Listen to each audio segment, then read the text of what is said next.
Hello friends, welcome to LN talks. ఈ వీడియోలో graphical method గురించి డిస్కస్ చేయబోతున్నాం. Linear programming problem. ఈ ఎల్పిపి అనే ప్రాబ్లంలో 2 మెథడ్స్ ఉన్నాయి. అవే గ్రాఫికల్ మెథడ్ మరియు సింప్లెక్స్ మెథడ్. ఈ వీడియోలో మనం గ్రాఫికల్ మెథడ్ గురించి డిస్కస్ చేయబోతున్నాం. LPP is a technique to determine an optimum solution for a particular solution. LPP అనేది ఒక పర్టికులర్ ప్రాబ్లంకి ఒక ఆప్టిమమ్ సొల్యూషన్ ఇచ్చే టెక్నిక్. ఈ ఎల్పిపి ద్వారా మనం చాలా పెద్ద ప్రాబ్లమ్స్కి ఒక ఆప్టిమమ్ సొల్యూషన్ కనుక్కోవచ్చు. ఇందులో మెయిన్గా ఉన్నవి 2 మెథడ్స్, గ్రాఫికల్ మెథడ్ మరియు సింప్లెక్స్ మెథడ్. ఈ వీడియోలో నేను గ్రాఫికల్ మెథడ్ గురించి చెప్పబోతున్నా. ఫస్ట్ ప్రాబ్లం చూసేద్దాం.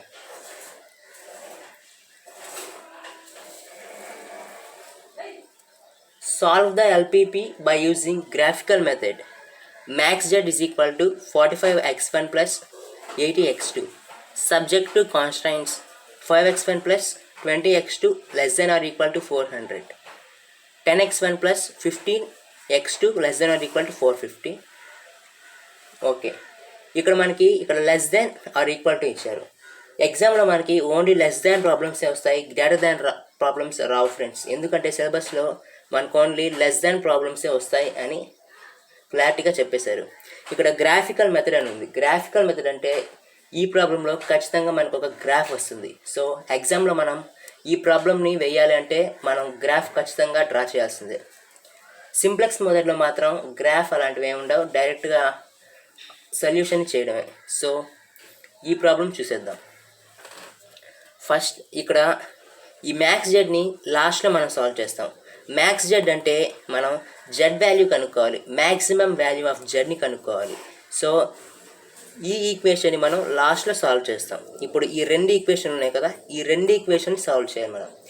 దీన్నే లైన్ ఈక్వేషన్ అంటారు, లీనియర్ ఈక్వేషన్ లేదా లైన్. ఇక్కడ x1 x2 ఇలా 2 ఇచ్చి ఒక ఈక్వేషన్ ఉంటే అది ఖచ్చితంగా ఒక లైన్ని రిప్రజెంట్ చేస్తుంది ఫ్రెండ్స్. ఫస్ట్ మనం ఇక్కడ ఈ లెస్ దాన్ ఆర్ ఈక్వల్ టుని ఈక్వాలిటీస్గా మార్చుకోవాలి. ఇవి ఇప్పుడు ఇన్ఈక్వాలిటీస్లా ఉన్నాయి. ఫస్ట్ మనం వాటిని ఈక్వాలిటీస్లో మార్చుకోవాలి. ఫస్ట్ గివన్ డేటా రాసుకోవాలి.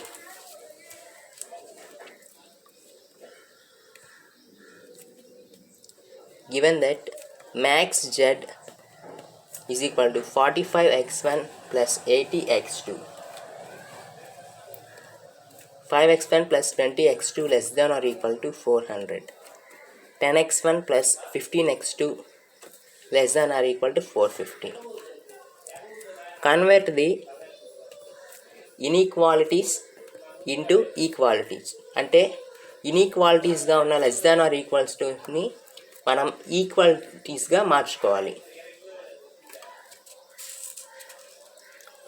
5x1 plus 20x2 equal to 400, 10x1 plus 15x2 equal to 450. చాలా సింపుల్ ఫ్రెండ్స్. ఇక్కడ ఈ less than or equal to ప్లేస్లో జస్ట్ ఈక్వల్ టు పెడితే మనం ఇన్ఈక్వాలిటీస్ని ఈక్వాలిటీస్గా మార్చేసినట్టే. నెక్స్ట్ మనం ఈ x1 x2లో జీరోస్ పెట్టి ఫస్ట్ ఇక్కడ 0 పెడితే మనకు పాయింట్ వస్తుంది. నెక్స్ట్ ఈ x2లో ఇంకో పాయింట్ 0 పెడితే ఇంకో పాయింట్ వస్తుంది. సో ఈ ఒక్క ఈక్వేషన్తో 2 పాయింట్స్ వస్తాయి. నెక్స్ట్ ఈ ఈక్వేషన్తో ఇక్కడ 0 పెట్టాలి, అప్పుడు ఒక పాయింట్ వస్తుంది. ఇక్కడ ఒక 0 పెడితే ఇంకో పాయింట్ వస్తుంది. సో ఇక్కడ 2 పాయింట్స్, సో ఇక్కడ 2 పాయింట్స్, మొత్తం 4 పాయింట్స్ వస్తాయి. ఈ 4 పాయింట్స్తో మనం ఒక గ్రాఫ్ని డ్రా చేయాలి. ఫస్ట్ మనం ఆ పాయింట్స్ ఎలా కనుక్కోవాలో చూద్దాం.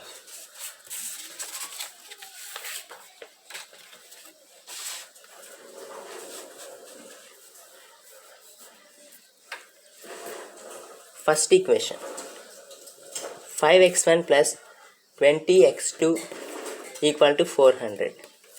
Put x1 equal to 0.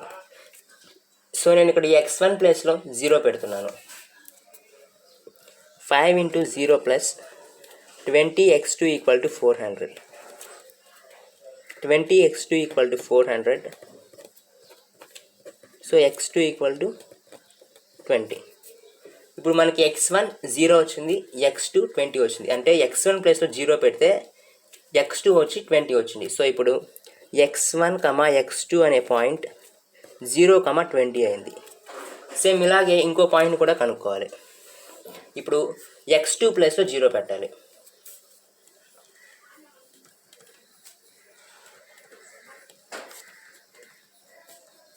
Put x2 equal to 0, 5x1 plus 20, 0 is equal to 400.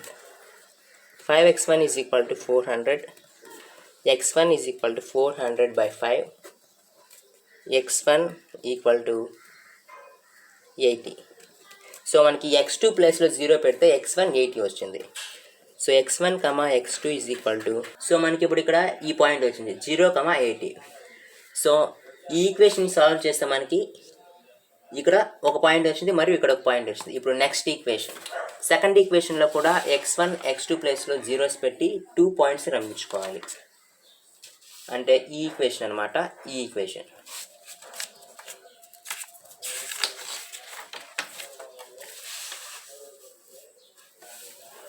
So ఇప్పుడు ఆ ఈక్వేషన్ రాస్తున్నాను.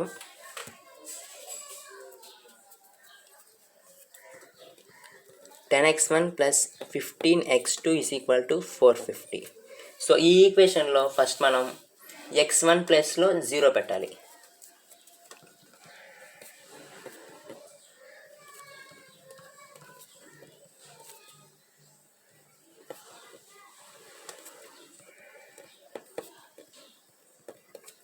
సో x2 వచ్చి 30 వస్తుంది. సో ఈ ఈక్వేషన్లో x1లో 0 పెడితే x2 మనకి 30 వచ్చింది. సో ఈ point x1, x2 is equal to 0, 30. So ఇలాగే సేమ్ x2 ప్లేస్లో 0 పెడితే ఏ పాయింట్ వస్తుందో చూడాలి. 10x1 plus 15x2 is equal to 450. So ఇప్పుడు x2 ప్లేస్లో 0 పెడుతున్నాను. Put x2 is equal to 0. 10x1 plus 15 into 0 is equal to 450. 10x1 is equal to 450. 10 1 10 45. So x1 వచ్చి 45 వచ్చింది. సో ఇక్కడ ఈ ఈక్వేషన్లో x2 ప్లేస్లో 0 పెడితే మనకి x1 45 వచ్చింది. సో ఈ point x1, x2 is equal to 45, 0. So ఇప్పుడు మనం ఇక్కడ 4 పాయింట్స్ వచ్చాయి. ఈ ఈక్వేషన్కి 2 పాయింట్స్ వచ్చాయి మరియు ఈ ఈక్వేషన్కి 2 పాయింట్స్ వచ్చాయి. సో ఈ 4 పాయింట్స్తో మనం ఒక గ్రాఫ్ని డ్రా చేయాలి. ఇదొక లైన్, ఇదొక లైన్, ఇదొక లైన్. సో ఈ 2 లైన్స్ని మనం గ్రాఫ్ గీస్తే ఆ 2 ఒక దగ్గర ఇంటర్సెక్ట్ అవుతాయి. సో ఆ ఇంటర్సెక్ట్ అయ్యే పాయింట్ని కూడా మనం ఇప్పుడు కనుక్కోవాలి. సో ఆ ఇంటర్సెక్ట్ ఎలా అవుతాయో ఆ పాయింట్ని ఎలా కనిపెట్టాలో ఇప్పుడు చెప్తాను. ఇప్పుడు మనకి ఈ 2 ఈక్వేషన్స్ ఉన్నాయి కదా, ఈ 2 ఈక్వేషన్స్ని సాల్వ్ చేయాలి. సాల్వ్ చేస్తే ఒక పాయింట్ వస్తుంది. ఆ పాయింట్ దగ్గరే ఈ లైన్ ఇంటర్సెక్ట్ అవుతాయి గ్రాఫ్లో. ఇప్పుడు 5x1 plus 20x2 is equal to 400. 10x1 plus 15x2 is equal to 450. So నేను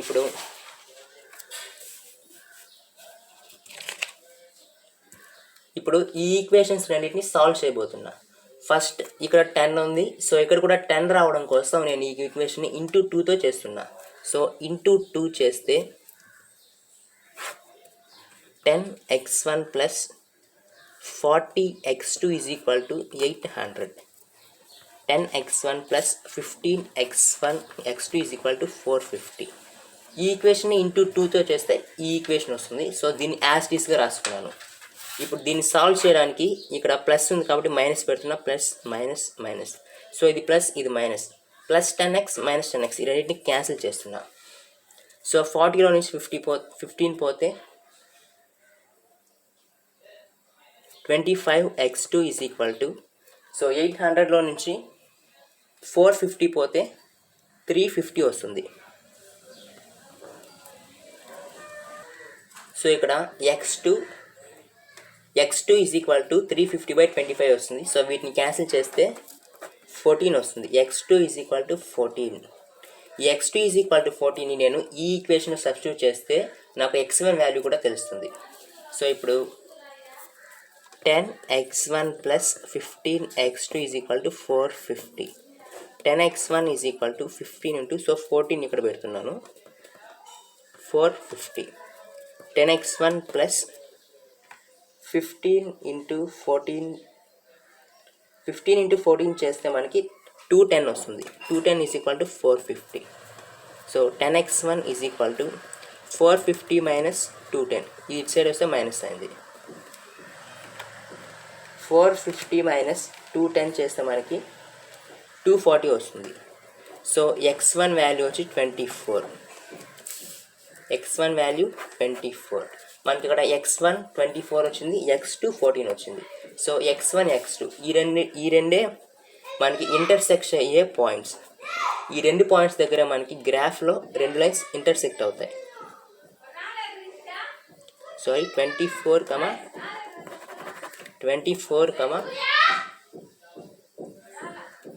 14. సో ఇక్కడ లైన్స్ రెండు ఇంటర్సెక్ట్ అవుతాయి. సో ఇప్పుడు మనకి 4 పాయింట్స్ ఉన్నాయి. ఇక్కడేమో 4 పాయింట్స్ వచ్చాయి, ఇక్కడ 2 మరియు ఇక్కడ 2. ఈ 4 పాయింట్స్ మరియు ఇక్కడ ఒక పాయింట్, ఇది ఇంటర్సెక్ట్ అయ్యే పాయింట్. సో ఈ పాయింట్స్తో మనం ఇప్పుడు గ్రాఫ్ గీసుకోవాలి. సో గ్రాఫ్ కోసం నేను ముందే ఒక పేపర్లో ఇలా గ్రాఫ్ రాసుకున్నాను. సో ఇప్పుడు ఈ గ్రాఫ్ వేసి చూపిస్తాను. ఫస్ట్ పాయింట్స్ నోట్ చేసుకుందాం. మనకు వచ్చిన పాయింట్స్ 0, 20, 80, 0, 0, 30, 45, 0. నెక్స్ట్ ఇంటర్సెక్ట్ అయ్యే పాయింట్ వచ్చి 24, 40. ఈ పాయింట్స్ని ఈ గ్రాఫ్స్లో మనం వేయాలి. ఇప్పుడు ఈ పాయింట్స్తో గ్రాఫ్ గీద్దాం ఫ్రెండ్స్. First point 0, 20. సో 0, 20 అనే పాయింట్ ఇక్కడ వస్తుంది. నెక్స్ట్ 80, 0 అనే పాయింట్ ఇక్కడ వస్తుంది. సో ఇప్పుడు ఈ రెండు పాయింట్స్ని కలిపేలా ఒక లైన్ గీసుకుందాం.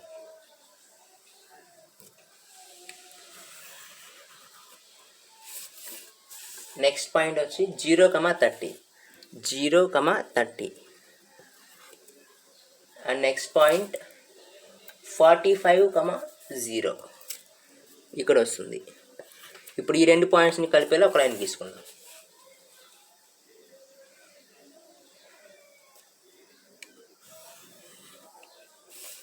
సో ఇప్పుడు మనకు లాస్ట్లో ఒక పాయింట్ మిగిలింది, అదే 24, 14. సో 24, 14 అనే పాయింట్ ఇక్కడ, అంటే 14 ఇక్కడ వస్తుంది, 24 ఇక్కడ వస్తుంది. ఈ రెండింటిని ఇంటర్సెక్ట్ చేసేది ఆ పాయింట్. సో ఆ పాయింట్నే మనం ఇందాక కనుక్కున్నాం. సో ఇప్పుడు ఇక్కడ ఈ రెండు లైన్స్ కలిసిన చోట, ఈ చోటనే ఫీజబుల్ పాత్ అంటారు, లేదా ఫీజబుల్ ఏరియా అంటారు దీన్ని. సో దీనికి ఇలా యారోస్ తీసుకోవాలి, ఇలా మనం షేర్ చేసుకోవాలి ఈ ఏరియాకి మాత్రం.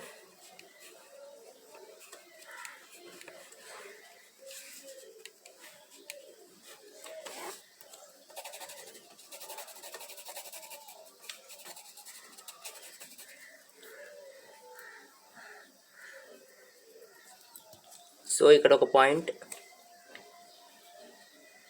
ఇది 0, ఇక్కడ A, B and C.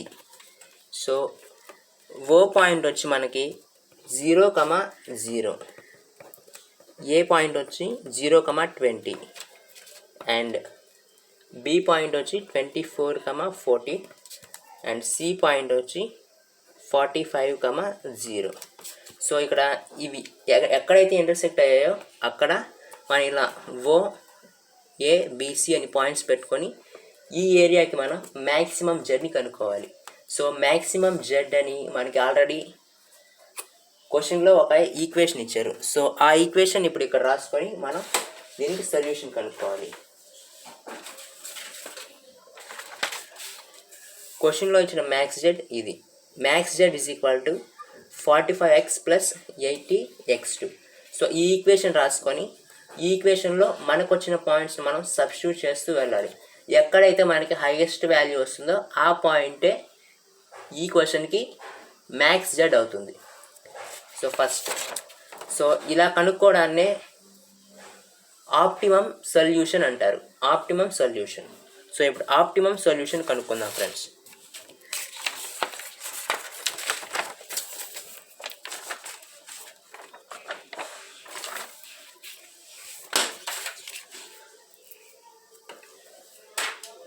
Optimum solution.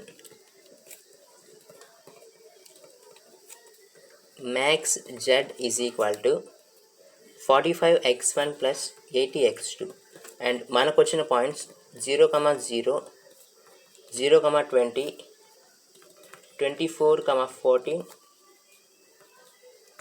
45, 0. So ఈ పాయింట్స్ ఒక్కొక్కటి ఇందులో పెడితే మనకు ఆన్సర్ వస్తుంది. సో ఆ ఆన్సర్స్లో హైయెస్ట్ వాల్యూవే మ్యాక్స్ జెడ్ అవుతుంది. సో అది ఎలా వస్తుందో చూసేద్దాం. So first at 0 at O. So ఈ ఓ దగ్గర మ్యాక్స్ జెడ్ ఎలా ఉంటుందో చూద్దాం. Max Z is equal to 45, 80. So 0 plus 0 ఇక్కడ 0 అవుతుంది. So next at a max z is equal to 45 into 0 plus 80 into 20 is equal to 0 plus 1600, that is equal to 1600. So at b max z is equal to 45 into 24 plus 80 into 14, that is equal to 1080 plus 1120, that is equal to 2200. Next at c max z is equal to 45 into 45 plus 80 into 0, that is equal to 2025 plus 0 is equal to 2025. So మనకి ఇక్కడ వచ్చిన highest వాల్యూవే max Z అవుతుంది. So ఇక్కడ highest value 2200, ఇదే మనకి maximum value of Z. Therefore maximum value of z is 2200 at b 24, 14. So ఇంతే friends ఈ ప్రాబ్లం.